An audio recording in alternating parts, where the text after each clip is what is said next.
What is up, guys? Welcome to the South Coast. On today's video, I'm going over my top 5 tips. Get ready for the end of mowing season. Let's get into it. All right, guys, tip number 1 is get your equipment ready to store for the winter. Here on the South Coast, I don't shut down mowing completely over the winter. I'll still cut a couple times a month, maybe once or twice a month through the winter months, just because we still stay kind of warm. That grass will keep growing a little bit, but it'll definitely slow down here in the next couple months.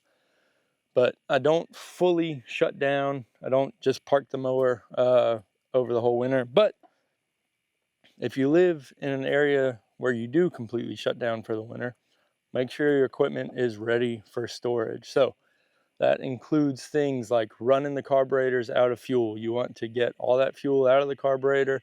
You want it to be as dry as possible when you're storing it over the winter.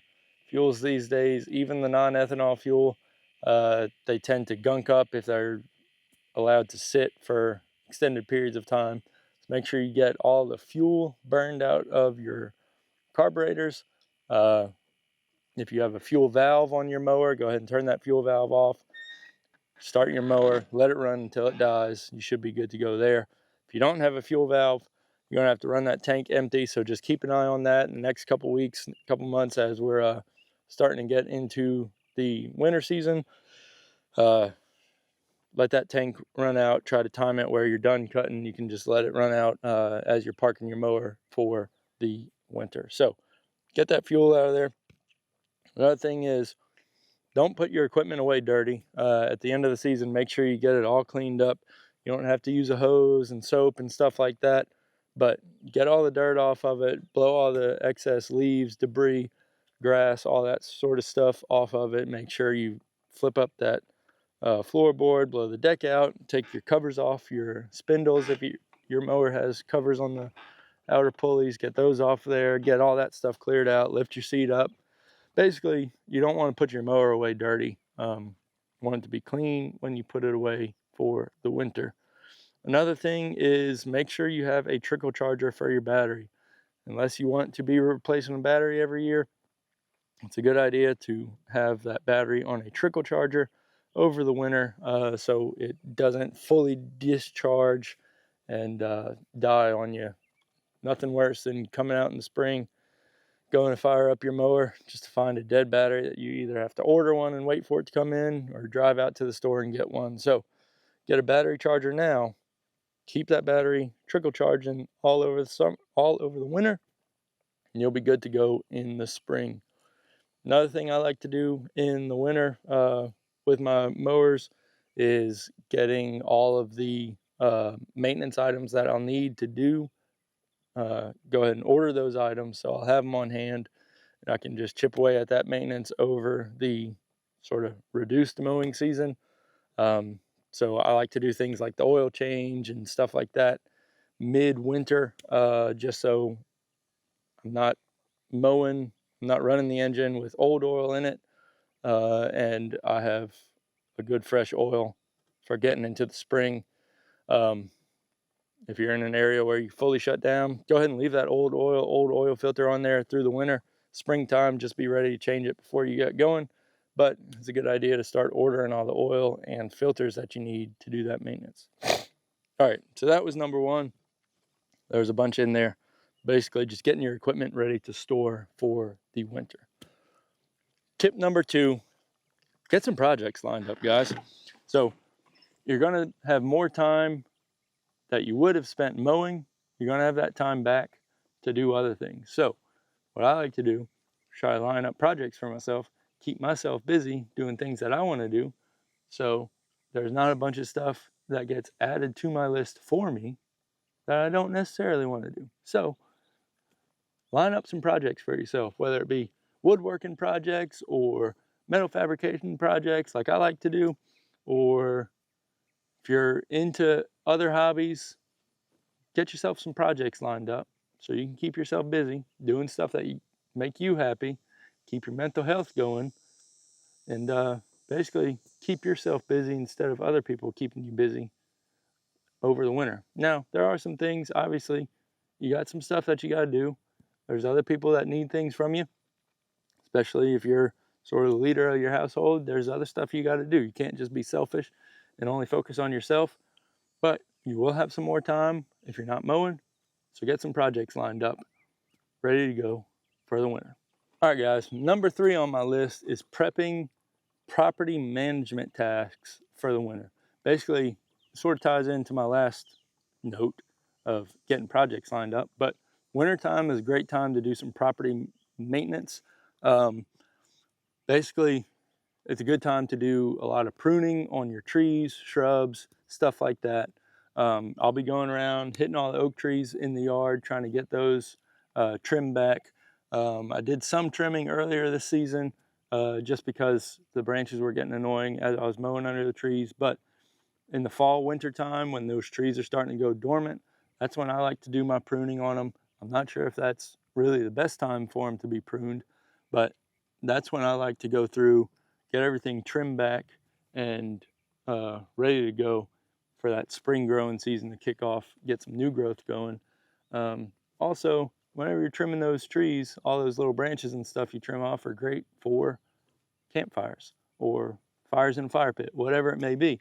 Get your buddies together, get your family together, go have a nice fire once the weather starts cooling down. It's a great time for everybody. So number 3, plan out getting your trees, shrubs, whatever it may be, trimmed back over the winter.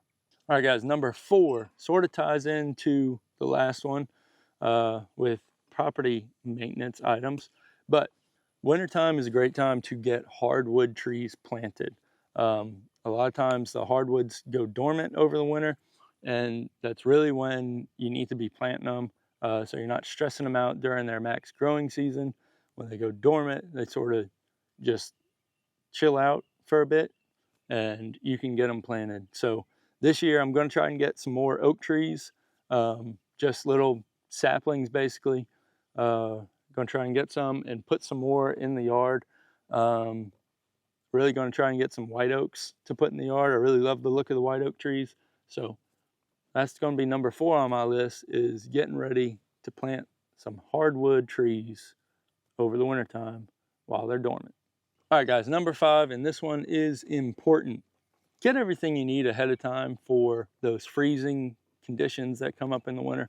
Here on the South Coast, we don't have prolonged periods of time with freezing weather generally.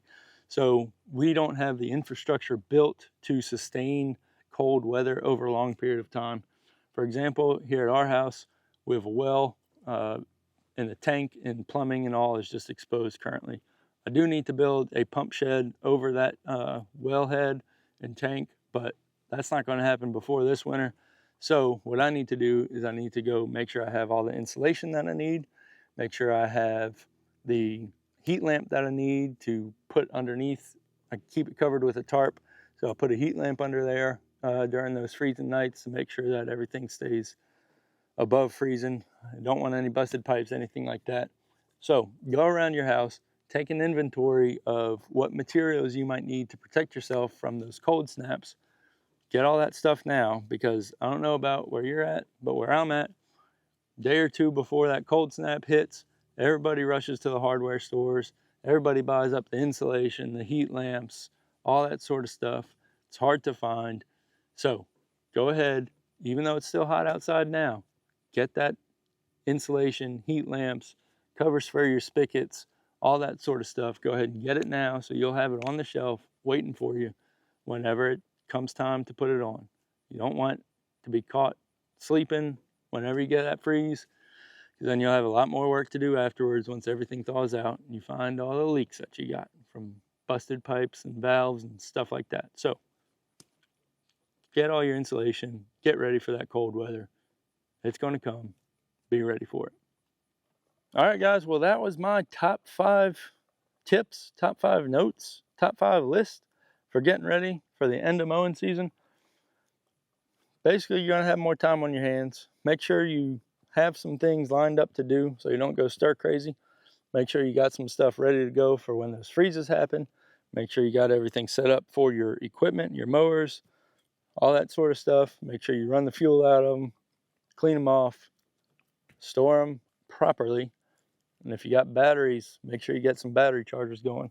I'll have a link down in the description. It'll be an Amazon affiliate link for the battery charger that I've been using. It's working out pretty well. So click that link if you need a battery charger. It'll be the same price for you. Gives me a little bit of kickback. Helps me stay financially motivated to make videos like this. So appreciate y'all using those links. But anyway, if y'all got any other tips, tricks, anything like that, please drop them down in the comment section. I like talking with you guys down there and learning from you, all that sort of stuff. So drop me a comment, hit that thumbs up if you like this video, click that subscribe button if you haven't already.